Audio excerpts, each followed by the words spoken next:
Okay, everybody, welcome. Welcome. It is a fantastically snowy day in Boulder. It's fantastically beautiful. And you're all here to hear a lecture whose components are technology, cybersecurity, and policy. Now, let me tell you about the special treat that we have today. This is Mr. John Scarano. He is what we call a serial entrepreneur. And so he's going to tell you about communications infrastructure and deployment at scale. But John is also going to tell us a bit about the various companies he's created, the engagement, and he's going to give you a sense of how he thinks about technology, cybersecurity, and policy at scale. Please welcome John Scarano. Thank you. Thank you, Jim. This is all right. So how many of you are required to be here?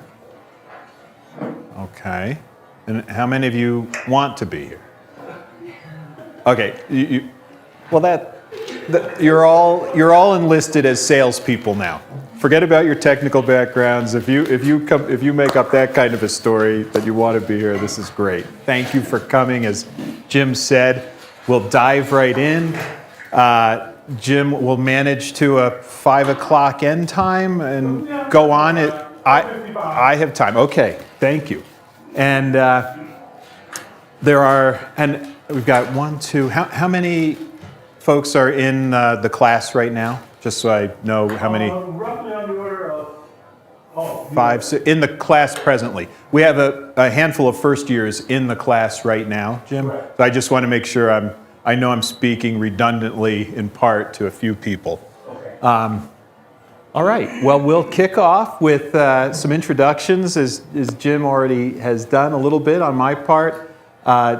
We'll spend most of the time, maybe 10, 15 minutes on a timeline of the communications infrastructure-oriented space. So from, call it the 1830s to present day, we'll whip through the first 100 years or so, and then maybe 150 years, and then take a little time at the end, or for the wind-up. And then we'll talk about why, at least in my opinion, this matters, but I'd love to hear your opinions. And then where are we going? And you all spend probably more time on that than I do in an academic setting, but maybe we can blend together some hard-nosed practical outlooks with the outlooks that you've gleaned from your classes and frankly from your own opinions. We'll wrap up with what's in it for you guys to take this class next time, or for those of you that are suffering through it now. It's an action-packed course, and really I hope to leave you with the value of letting your minds go, your minds wander, and diving into a foreign language, so to speak, a very commercial language that complements a technical skill set. So just a quick baseline, where this is one person's point of view. People have called me an expert, but it's more when you get this height and this much hair, that's as a result of working 30 years in this industry. So if you want to stay in this industry, take a picture. That's where you're going. This is we're going to be infrastructure centric. The reason, not only is it my primary background, so I can speak to it well firsthand, but infrastructure is where the heavy lift money is invested. Think of big capital-intensive industries, railroads, airlines, telecom, and they tend to go through cycles of success and failure. We've had our share of cycles, and we'll walk through that both directly and indirectly together. And this is a bit American-centric, but I'll touch internationally when we can. A busy slide. Again, this is where we'll take the most time in terms of slide to go through. There are only a few more after this one. We'll start with realizing that it's very hard to see especially from the back, but top left, 1830s. Would anyone venture a guess what that device is? Telegraph. Yeah. This is one of the first electric telegraphs, quasi-electric. Interestingly, part of what helped us really start off with zeros and ones, but the telegraph arguably launched the extension of data, not voice, not video, not your eyes, but or your ears, but certainly data. Fast forward 30, 40 years, you invent the telephone is invented, and what happens then? The extension of voice, and long before I don't have my device on me, but long before you get to phones, you need to speak to each other, and I guess you all are of the generation that pretty much doesn't speak, right? So this is a super novel invention. It really worked. It was well used. Unfortunately, the next two photos that are shown here in the 1880s and 90s, let me describe. Telephone is invented, and within 10, 15 years, there are literally so many wires hanging in the sky in major cities, and even minor cities. The right one under the 1990s number is Platte, Kansas. So what's happening? People love the opportunity to speak with each other, and so what do? They hire brothers and sisters. They go around and string wires all over the place. It's not regulated. It's a bunch of cowboys and gunslingers, and this is happening all over the Western world. We're using this as an example.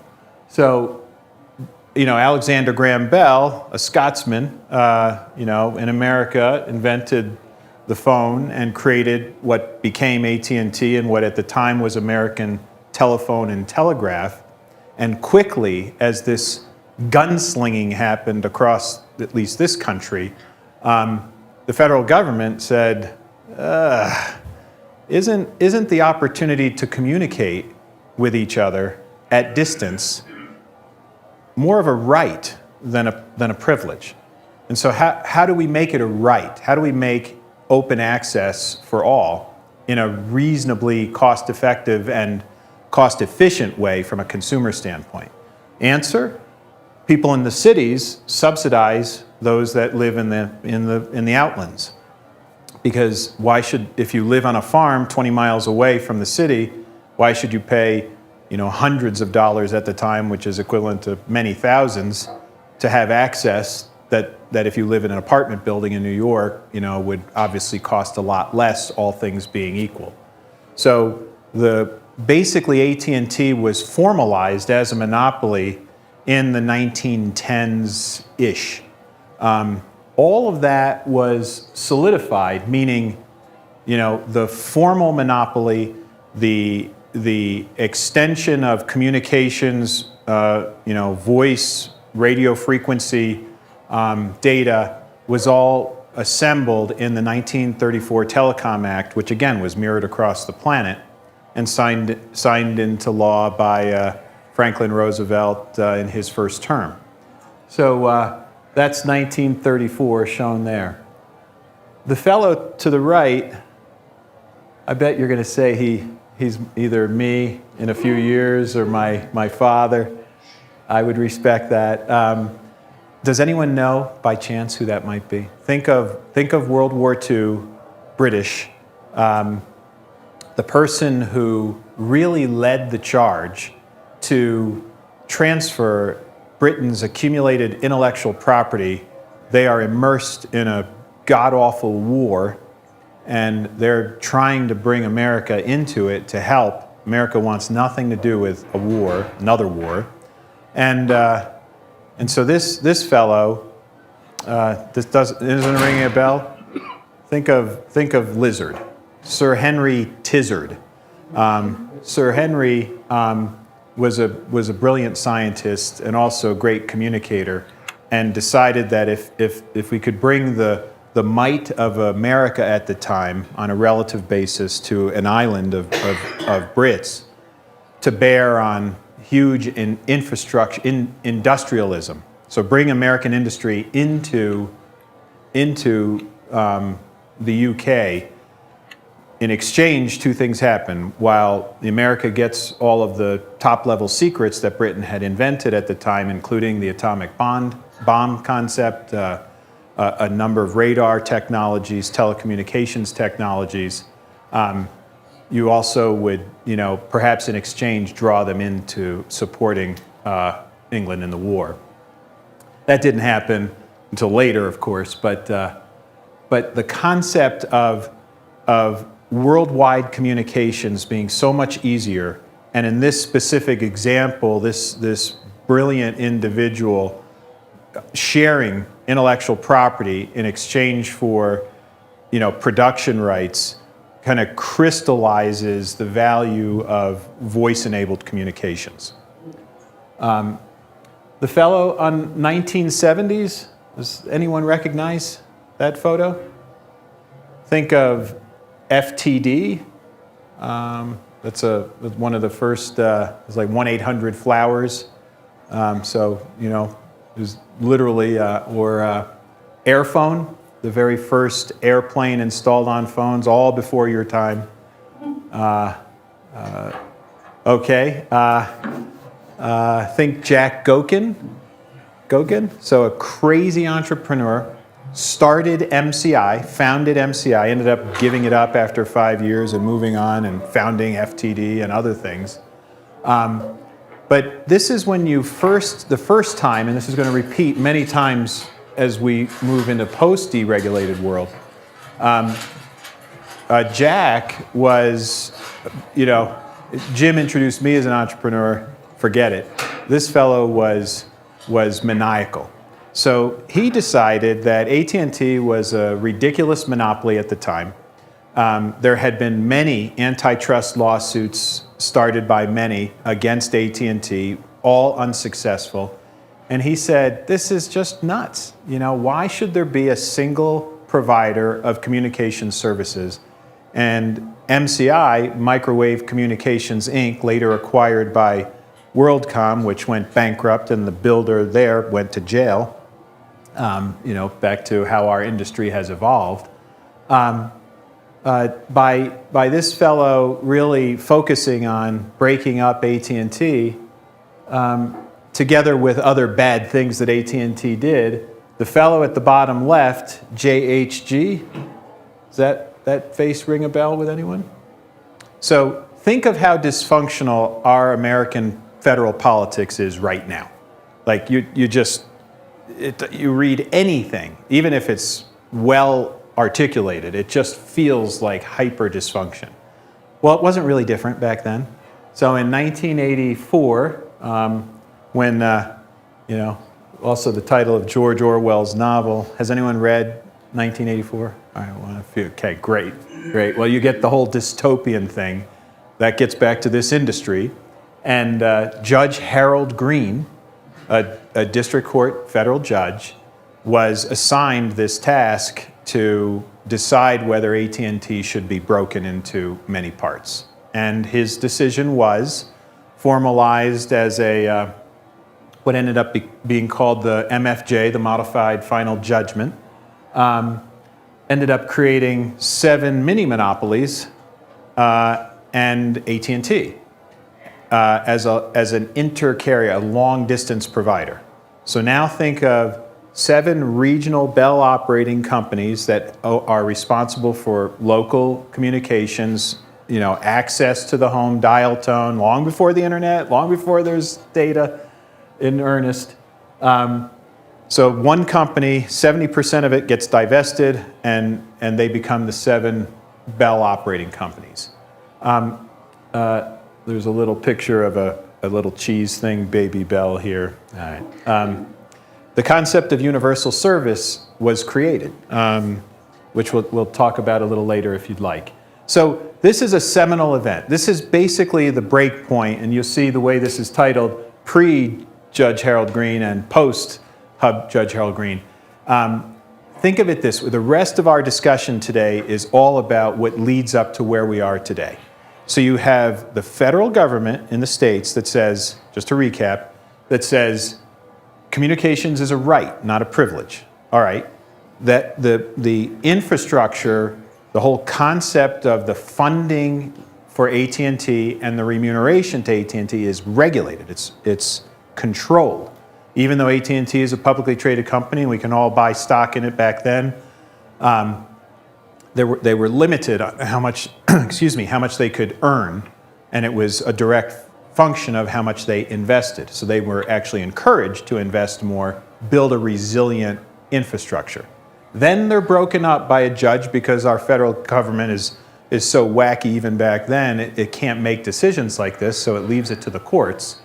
The courts say, okay, break into these 7 mini monopolies and long distance companies. That allows Jack Gokin and his MCI and Sprint and many other long distance companies to flourish in the competitive inter-exchange world or the long distance world. But at a local level, there's still a monopoly. Well, now what happens? Just like Gokin and others in the 70s leading up to the breakup of AT&T, a bunch of crazy men, generally,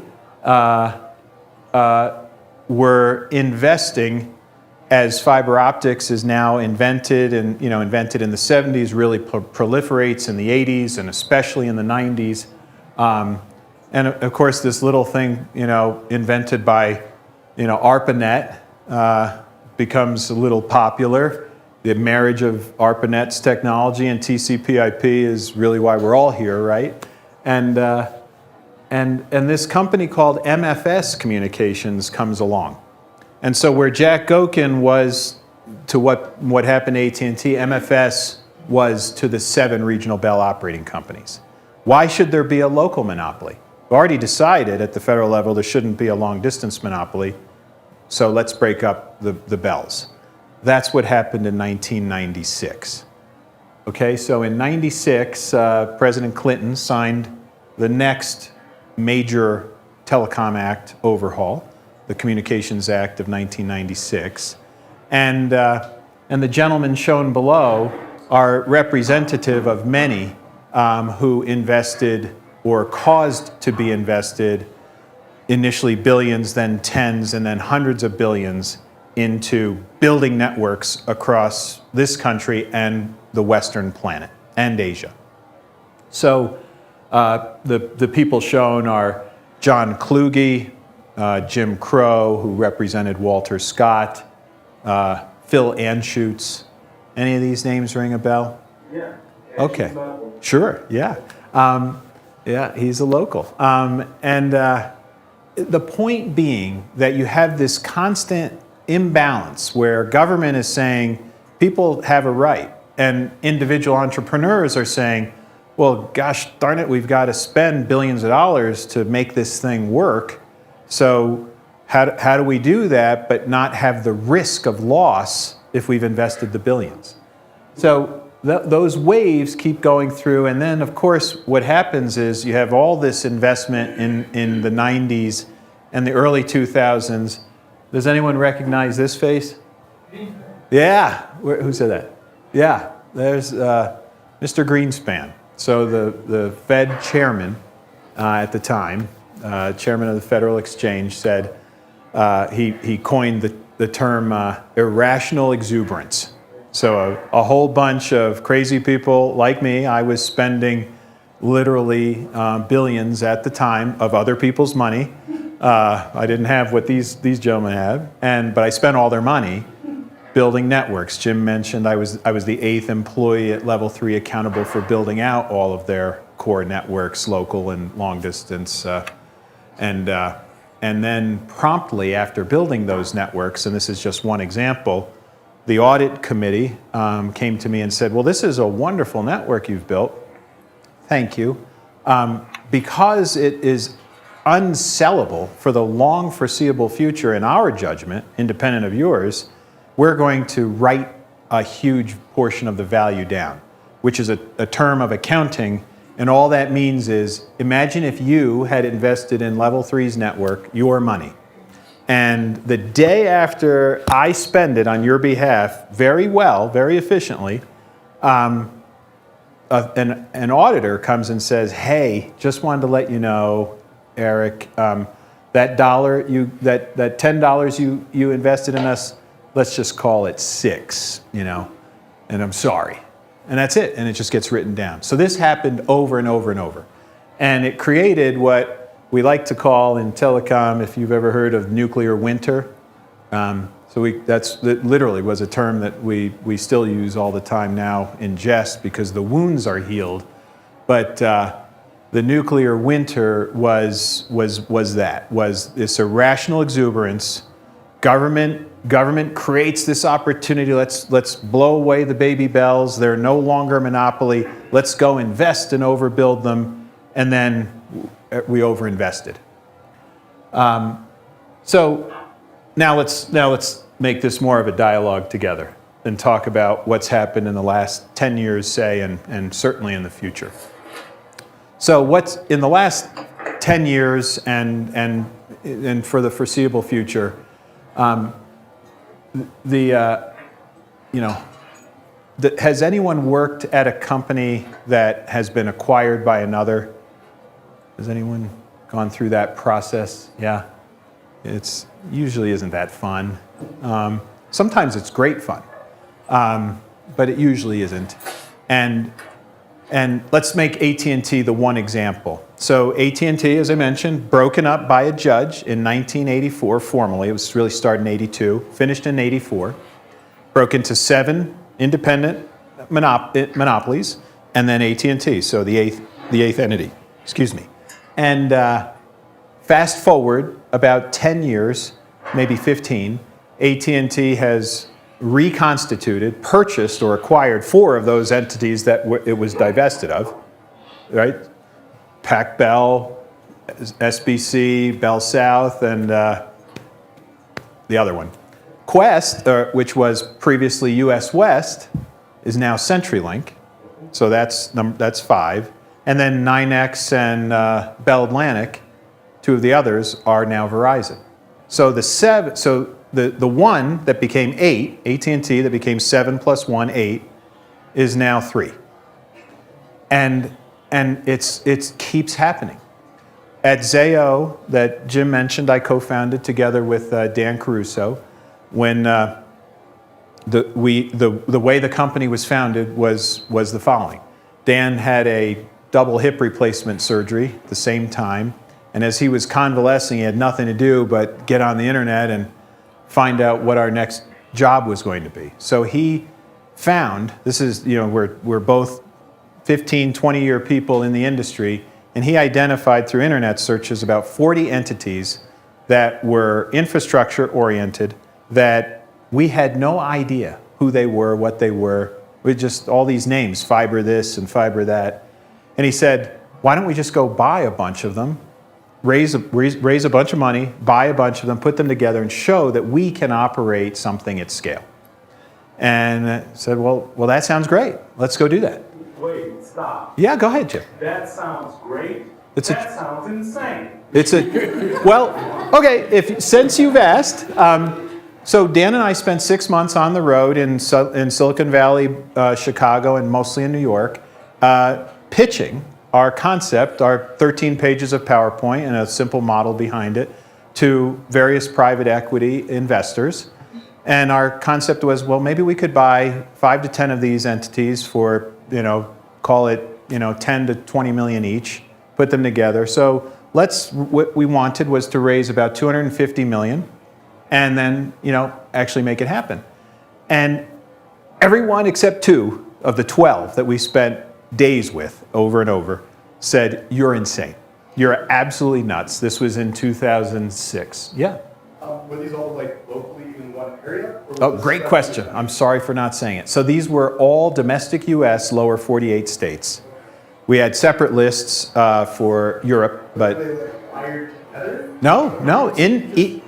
Great question. I should be more clear.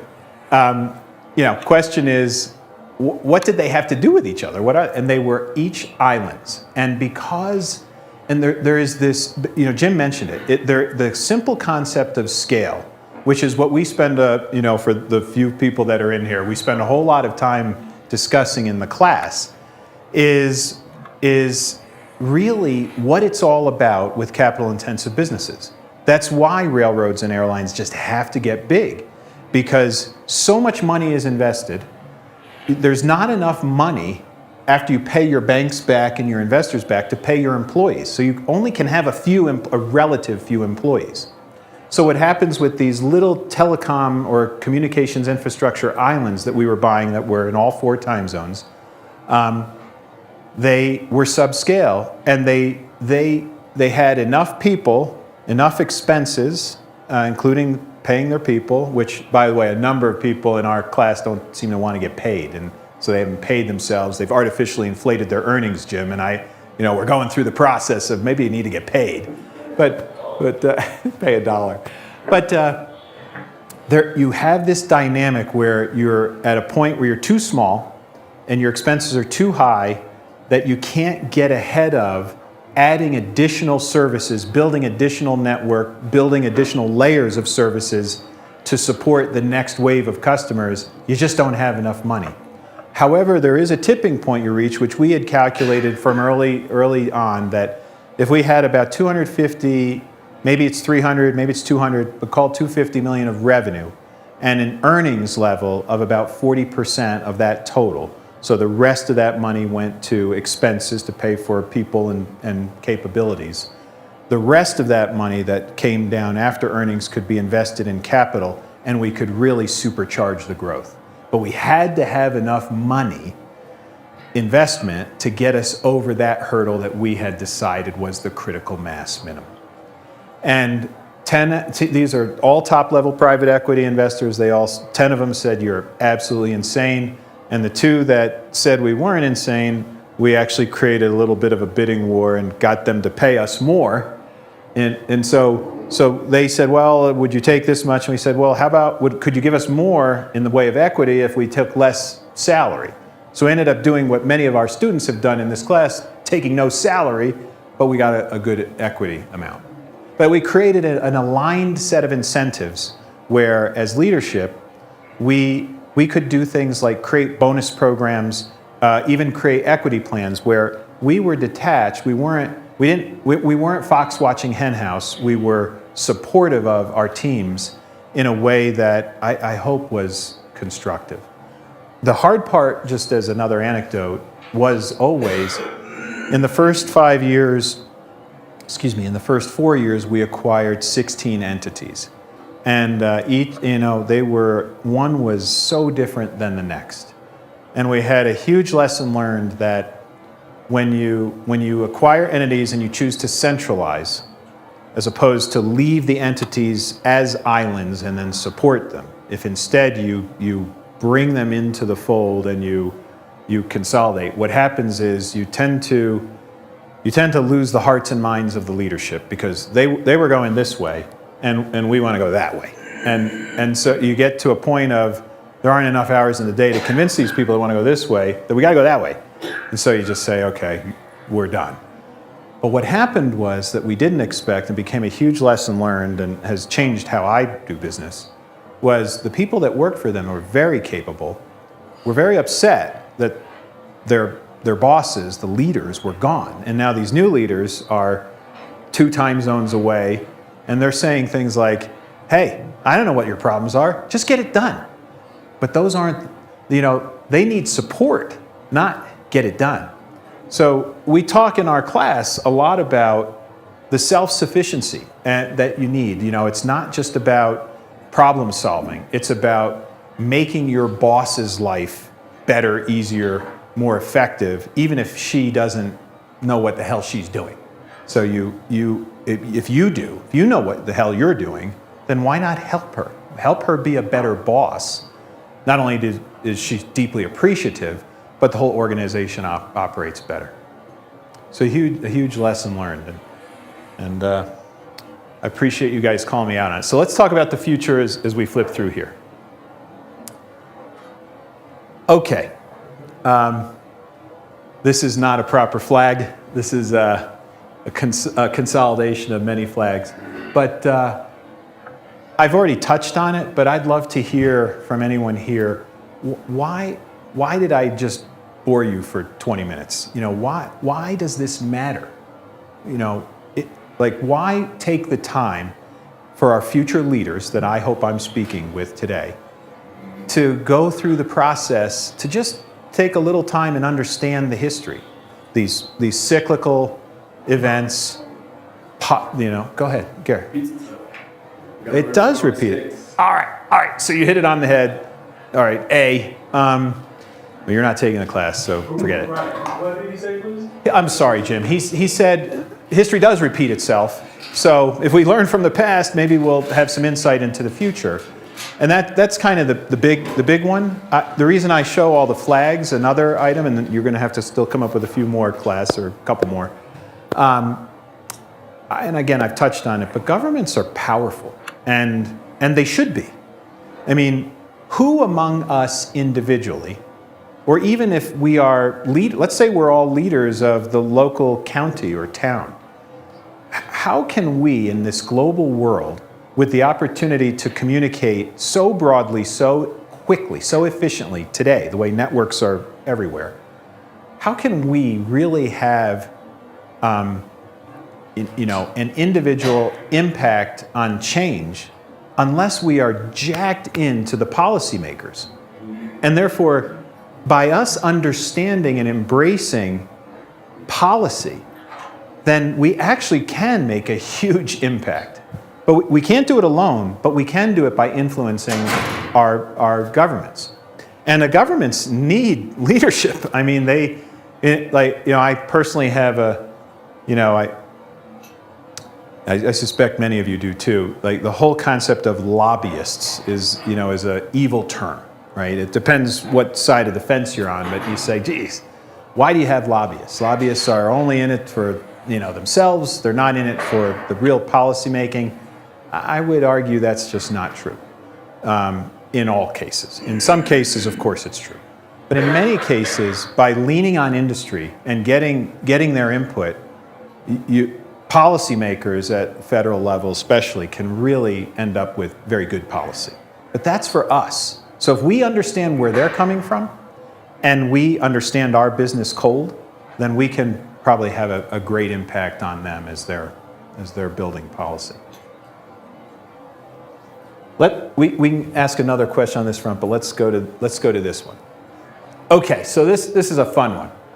All right, top left, again, I realize hard to see, but if what we're going to talk about now is, where are we at today, where are we going in the future, one person's point of view. I'm not a scholar, I'm not a policy expert, I'm someone who has kind of been steeped in this business, and I want to offer anything I can to you all so you can go much farther than I have. And if you start in the top left, it kind of looks like an airline flight magazine, but what it's representing is Internet of Things. So every device, right now allegedly the average number of IoT devices in a typical hospital room is about 130. I mean, think about that. You've got your DSRC protocols built into all cars going forward. You've got just an enormous opportunity to capture an enormous amount of data. So the next chart, center top, global IP traffic. I like this one because the year 2000 is allegedly, it's plus or minus, might be 99, might be 01, but that's when the number of voice minutes or usage, cumulative bits ascribed to voice relative to data, just plain data, switched. So voice has not really increased since 2000. So you can see as a fraction of total data consumption, not only because your generation doesn't talk to each other, but just as a practical matter, voice is nothing today relative to data, and data keeps exploding. So, and you all keep designing the networks of the future that support this. Yeah. Voice include what? Yeah. So voice minutes, or spoken minutes, and, that would be otherwise analog. So I just show that just as context for, you've got devices, you've got incredible growth as a result of devices and other things. So you've got your big data, but you don't have just big data. I know people like to say that. You've got the analytics behind it. And we spent a bunch of time in our class on analytics, and in a narrow sense, meaning relative to the hypothetical businesses that are built in the class, we talk about the performance metrics, the financial metrics, operating metrics, and we're going to get to that. We haven't yet in the class, but think of just the raw analytics around data. I mean, what's relevant? What's interesting? What can we learn from? Well, isn't that what artificial intelligence is? So when you move from, okay, we've got the devices, we've got the capacity growth that enables the data to move, we've got the aggregation of data and raw analytics of it, but now we want to make sense of it and create predictive capabilities. And I know you guys talk about this in lots of other forms, but machine learning was all the rage 10 years ago, and that's all relevant, but it's about deep learning. It's about not just the aggregation of the data and being able to create rules-based algorithms to predict what might happen in the future. Simple things, queuing in lines, and how do you reduce the time waiting to call centers, and all the things that are just obvious. But when we're talking about kind of the neural application of data, so that you're not just machine learning and following algorithms, you're actually creating interpretive results. That's the fun part. So I mention all that almost to come back to these two, which is, without net neutrality, now we're going to have discrimination of data. Anyone work at Netflix yet? Any Netflixers? No? Well, I bet there'll be a few this year. So if you own Netflix, are you willing to pay, or do you think theoretically at least you're willing to pay carriers to deliver your stuff faster than Amazon? Yeah, hell yeah, Amazon TV. Well, but that's not net neutrality. I mean, that's like different. That's different. Better yet, do you in America, who thinks they own their medical data? Right. Don't. Now you have rights through HIPAA, through the Portability Act that's related to healthcare in the States, the Insurance Portability Act. You have a right to have a copy of that data, but you don't own it. It's your data. You do not own it. So you have our policymakers again that are just wrapped around an axle. They can't figure out, in at least America, they haven't even taken the EU's lead, who have really come up with quite interesting and carefully, managed laws around people owning their own data. But our folks can't seem to get there. But where do you think we should go? Yesterday, Dr. Massey, Dan was telling me about, and Jim, I think, heard the first part of this, but he gave me more depth after Jim had to leave, and he was talking about these incredibly just useful tools that are available to us by leveraging data collected by automobiles for all sorts of purposes. Earthquake tracking, and I'm sure you've heard some of it. Well, who owns that data? Do the car owners own that data? Does Dan Massey have a right to take it from them? I didn't want to mention this to him because I was going to spoil his gig. But I don't know. Do you guys care? Maybe not. But maybe you want to help people. Maybe you want to sell the data to Dan. I don't know. So maybe at the end we'll have a little more dialogue about it. Okay. Let let me just, this is busy. You don't have to read it. Let me just highlight a couple of the points on here, then we'll go to the end, then we'll do some Q&A. So I wanted to hopefully, again, different than the class itself. Jim asked me to have this seminar to talk about, you know, some fun stuff as he introduced here, and then, but ultimately, why in the hell is Jim and why is Dan and David Reed beforehand, why is the school interested in a class like this being offered to a group of very capable people like you? Especially, and it's mandatory, so you don't have a choice. Well, not you two crazy ladies, but you know, that's awful, right? It's mandatory, and I'm sorry, but the idea is that you will ask yourselves these questions. You'll begin to learn, if you don't already know, another language called commercial, which ought to complement the policy work that you're doing, which hopefully will, you know, buttress or support all your technical work. And so I hope to bring to you some visibility into commercial, you know, transactions, financials, shareholders, making money or giving it away, you know, whatever your pleasure. You also, as part of your interdisciplinary track, you know, have a huge policy, you know, opportunity, and of course your technical capabilities and acumen. This is hopefully bringing a little bit of it together. In the class, we basically have, it is as practical as it gets. We are not talking about theory. I don't have that ability, frankly. I'm bringing to you raw, actual ways that people get business done. So the class on the left-hand side here is organized as an introduction, and here we are. We've only had 3 classes together. The teams have selected they've self-organized into teams. They've created a hypothetical business. They've already built a financial model. And the bulk of the rest of the class is filling out that financial model in the form of a strategy and determining a strategy, and then considering the operating implications of that hypothetical business.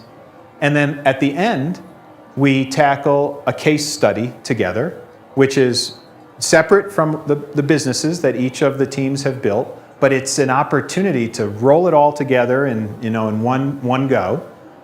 And then the final exam is about as easy as it gets, just to let you guys in on it.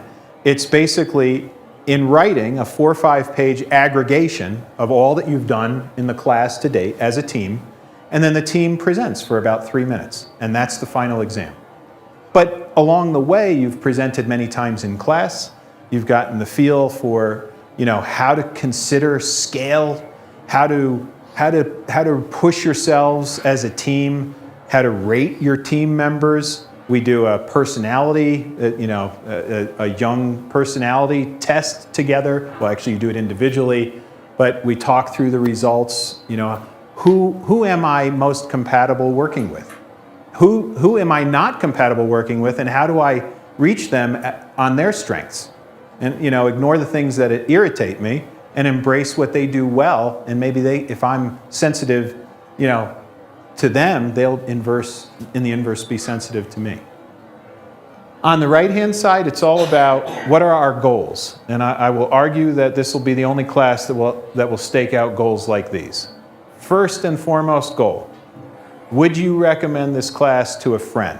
So after you take it and you bear through it and you hate it or hopefully love it, even if you hate it, the idea is, have you taken enough away that you would recommend it to a friend? Not an acquaintance, not even your mom. I'm talking about a friend, someone that you want to maintain friendships with. And if you would make that recommendation, even if you didn't like the class, then we've done a good job. And if you go to the end of the objectives, I would say arguably even the most important one is that you've left the instructor team. In this case, in this class, we have 2 TAs, SAs, and myself. You know, we're about doing better the next time. So if you can guide us and help us, give us the right kind of feedback that makes us offer more to future classes, then we've won. In the center, it's just a quick listing of all the things that the poor 5 of you that are going through now have to do. So I've already touched on it, but a business strategy, a financial outlook, an operating summary, and then a business plan tied together. These are the core basic elements that you're going to have to prepare in a new business that you start up, or frankly, if you join Amazon. These skills that you will learn, if they are not used by you in future companies, they will absolutely be used by you when you interview for them, or when you're interviewing candidates that will work for you. If you ask questions of your prospective employer that are around this, okay, help me understand the strategy of this business really, or of my team, or of what we're expecting to do in the next year or 5 years, and you feel very comfortable talking through the financial terms with those prospective employers, isn't that, if nothing else, worth, diving in and really embracing these concepts for? Other things that we do are we'll learn about how to make decisions. Probably what comes out in the case study section of the class in the last 2 classes. We have a board, a mock board setup. So each team presents to the board. The board, in turn, presents to me as chairman of board. And no matter what the board says to me to do, I pick the opposite. Not just to be irritating, but it helps to highlight that there is no right decision, usually. There are good decisions. There are great alternatives thought through well. And then there are good recommendations. And then we're in it together. Regardless of the decision, if we're rowing together, it probably will show some success. Or if we go down together in a great way. And if there's a dissenting vote, that person's voice needs to be heard. And then after that person is heard, if that person has been unable to persuade the team, then we still move as a team. And that dynamic is just important to embrace. Because if, let's say, you're in a situation where you have just fallen on the sword and you've said to your boss, no, it cannot be this way. Here are the quantitative reasons why not. Here are the subjective reasons that tip you over one, to the right, even though you want to go left. And your boss says, I'm sorry, it's out of my hands. It could be that her boss and her boss's boss have more information that you don't have and that your boss doesn't have. And you think it's a complete asinine decision. But maybe it's a perfect decision given that they had more information than you. So what's your job? Your job is to figure out how to get that information so you can then make more relevant recommendations in the future. If you're asking the right questions, it'll come through. So we also talk about delegation of authority matrix. Who should be accountable for making decisions? How do you work through that process? A risk register, like how do you really, in a systematic way, consider the risks facing your company? How should you digest that? What corrective actions should you take? We talked about the case study. And then there's lots of other things. We have TED Talks that we review together, a couple business books that the teams are already, or individuals are already reading. They don't have to write book reports, but they relate what they're learning from these books relative to their projects, in a useful way. Any questions on this? No? Well, let's do the fun part. Actually, I was supposed to go, let me just pause here. This is my favorite slide, even though you guys are like, why are you showing us all these numbers? So in our class now, and we've got 5 students here, there are 14 groups. And likewise, I think, based on what it looks like, we'll probably have a similar number next class. So these groups who have no business and have never before, generally, built a financial model, considered an end-to-end strategy, have already done enough work in 3 classes to have estimated the amount of equity, debt, and total funding they need for their businesses to be funded properly, and then their earnings for their business after 5 years, and the cumulative cash available at the end of 5 years. I mean, for those of you that are not in the class, you're probably looking at this and saying, "What the hell is all that?" But it's actually relevant, and now that the teams have already gone through it so early on in the class, we're going to spend the next 4 or 5 classes just reinforcing, iterating, modifying, really showing how to scale together. But we just dive right in. And in this case, I like to make fun of Eric, who's at the top, Tech 2U. Their business is horrible right now. Like the yellow, they made a mistake, and then in year 5, they're still losing money, and the cumulative cash balance at the end is nothing. But they haven't yet tested scale, and we will together. On the other hand, the opposite of Eric's team, there are no call matrix gang here. The call matrix team, we call them the Musk team for Elon. They've invested literally a total of $900,000, but they pay back their debt pretty promptly, so it's $500,000. So they've really only invested $400,000 of equity, and in 5 years they've accumulated $506 million. So I've offered, just so you know, I've offered to invest in that business, $20, because that 20 is going to be worth, $1 bajillion in just 5 years. And I'm just joking to highlight that when they go through their scale process, they're going to have inverse synergies. So it's going to wind back. But that's the idea, is to just figure it out. Okay, so here's the whole point. Jim and Dan, Dr. Mess, have said this to me in different ways, like their predecessors had, which is, if you're a technical person, what happens when you finish school? If you haven't had a disciplinary exposure, chances are, unless you're going to learn on your own or go back and get an MBA or maybe a law degree, you're going to get typecast. I was, and that's okay. What happens when people typecast you? You figure out how to prove them wrong.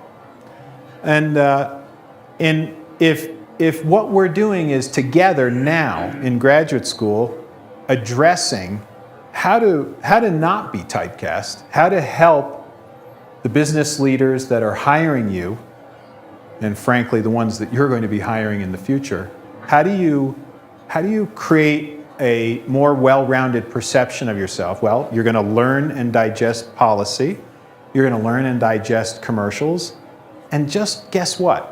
Not policy, but commercials. We talk about this. It's easier. It's a hell of a lot easier than your technical backgrounds. So you got to dive in. You got to get dirty. You do that in the first 3 classes, and then we have some fun together for the rest of the time. But maybe at the end of it, you actually feel comfortable, and you don't, when you're sitting down with your CTO, who not only has a technical hat on, but she's also worried about, are we going to make payroll next month? You can help her. And isn't that what it's about? Teamwork? So, what say you all? Any questions? Other than from class members, they go last. So first of all, let's thank our speaker. Thank you, John. And we do have time for a question or two. Yeah. A question that comes to mind for me is, my goodness, you told us that things are somewhat cyclic. Yes. So back in the 1800s, there was an agreement that having access to telephone wires and voice was a right. 1910-ish, but yes. 1910-ish. But now we have net neutrality issues. Right. And so we have fewer rights, and aren't there lessons to be learned about putting that kind of structure in place where we human beings have right to speedy data transmission? Please. So the UN has made it a basic human right. The UN has made internet access a basic human right. So I wanted to add that on. So Jim, who am I? I would offer the following, that even in this class, when we pose the simple question, if you work for Netflix, and you own Netflix, this class together, we're all 100% of the ownership of Netflix is represented in this class. And we are a for-profit business, and we're focused on maximizing profits for our shareholders. Now, the community stakeholder side of us, the side of us that says, what's the right thing to do? Let's assume that the people in this class are just a bunch of vipers and they don't care. That's kind of how I heard them answer earlier. In other words, I'm willing to, in trying to answer or offer a thought around your question, I'm willing to at least hear all sides out. And I would argue that the solution is probably a hybrid. I mean, the long-term solution, I think of universal health care as a great example. In the UK, health care is a right. And I just know it personally, having lived there. And everyone has access, period. There are no insurance companies, all that crap, there is none of that. Now, if you want, in the UK, to buy access to private health care on top of the universal health care, that is also a right. And it's actually terribly inexpensive relative to the States. It's incredible how bizarre our program is relative to people that have lived for a couple thousand years in a country and, versus our couple 300. Why can't we learn from them? But where I'm going is the universal healthcare system in the UK is government provided. And it starts from educating doctors through school, and then supporting in a broad way all persons, but leveraging that core infrastructure so that people that want to pay for certain access can, but with that base infrastructure leveraged, which actually helps the infrastructure. So in the case of net neutrality, isn't everyone entitled to the basic access? But then, if perhaps they as consumers, eyeballs, wanting content, they're willing to pay for more speedy access, but that does not cause an interruption of others receiving their basic fundamental access. Maybe that's a solution, but we don't even have those debates. I mean, the frustrating part to me is our policymakers, our functions of our political environment, which has become so polarized, it feels very frustrating that we can't have these kinds of honest debates. I do happen to believe that the vipers here that own Netflix are going to want to maximize their shareholder profits. But I think they also have a conscience and would not want to do that to the detriment of everyone having a basic set of access. But we're not having those debates. It's a shame. Yeah. Yeah, I have a question on Zayo Group. Zayo Group is largely based on acquisitions, right? So it has acquired around 40 entities.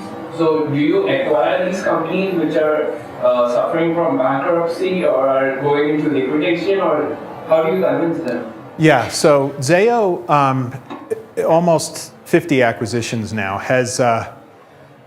can break into three parts. There were a handful of, so 10% were, on the verge of bust. So a very small number relative to the total. And arguably a similar amount of the total assets as well. So it's not that it was it wasn't as if 5 of them were make up 50% of the total value of the business. They're pretty small. the bulk of the acquisitions acquired companies for between 10 and 50 cents of the invested amount originally in those assets. So, meaning somebody took a haircut, somebody lost money, and typically the first or second investors lost money. The rest of the assets acquired were acquired for pretty much the replacement value or the actual initial cost, but not really a premium. So in all cases, almost all cases, while some investors of those other companies made a lot of money, that's because they bought the assets for depressed prices relative to what they were built for, and they just happened to have a windfall. But I can say that none of that I just said is the motivation for Zayo making the acquisitions. If we're honest, when we look back and we say, what really happened? What really happened was, in the large majority of cases, those entities decided that they were unwilling to fund the scale-up opportunity in front of them. So what they chose to do was to sell and either make a profit, a small profit, or just get out from under the burden of huge expenses or debt or both, and let a bigger entity run with the ball. Yeah. Yeah. Another question is, if you buy a company which is already in liquidation, then does the company with already making profits compensate for the companies which are in liquidation? So make sure I understand. So if like 10 companies you acquired were already in liquidation, Yeah. right? You said that they were suffering from bankruptcy, and rest of the 30 companies, let's say, were having profits. So those profits were put as an investment into the company. So bankruptcy is not a well understood concept. I won't go into it in full, but just the simple way to think about it is the in-place owners, in almost all cases, in the case of bankruptcy, borrowed more debt than they have the ability to repay. So, so what I'm getting to is that even assets in bankruptcy are oftentimes good. So when the new owner buys them, what has happened? The debt owners the equity owners of those businesses that have gone bankrupt have lost everything. They've been washed out completely. And the debt owners take control of the assets, and whatever they can sell those assets for recovers some percent of total, usually not 100%, but some hopefully large fraction, but a fraction of the amount of debt that they're owed. But interestingly, this doesn't happen in Europe for the most part, because the Europeans, particularly in Germany, they are very conscious of the liquidity available to an entity before that entity is permitted to even get debt. But in America, we're all a bunch of crazy people. So if we can get debt, we run and get it, even though it's too much, and then we default. So whose fault is it? You'd argue the banks shouldn't be giving out so much debt, because then, now that said, having been on the side as an equity owner and as a leader, sitting before many debt entities, including Standard & Poor's and Moody's, seeking a very favorable bond rating so I could raise debt on the public markets, the whole idea is to be truthful and thoughtful about our modeling and our projections, build in enough cushion so when the debt providers set rules, we don't violate those rules, which in turn give them the right to take the keys of the car, take the company. And it's a negotiation. It's not straightforward. I don't wish it on anyone, but it really does make a difference. If I can, very quick example, if the total invested capital to support a business is $10, and in 5 years from now, it'll be worth $20. If I borrow $5 instead of so I take $5 out of my own pocket, put it in, borrow $5 from a bank, that's the $10. Now in the future, I sell it for $20. I pay back the debt, so I pay back $5, so that's net $15. To me, I've only spent $5. So on my $5 has now become $15 or 3 times, instead of my $10 becomes 20 or 2 times. So there's a real value to the equity holders to borrow, but if you get in over your skis, you're going to regret it. And thanks for taking extra time, everyone. I'm just going to go skiing anyway. So finally, let's thank our speaker one more time. Also, please thank all of you for actually coming out on this snowy, amazing day. We are fantastically thankful. Thank you, John. Oh, thank you, Jim. I look forward to seeing you all. And we look forward to your classes. All right. So, thank you. Thanks, everyone.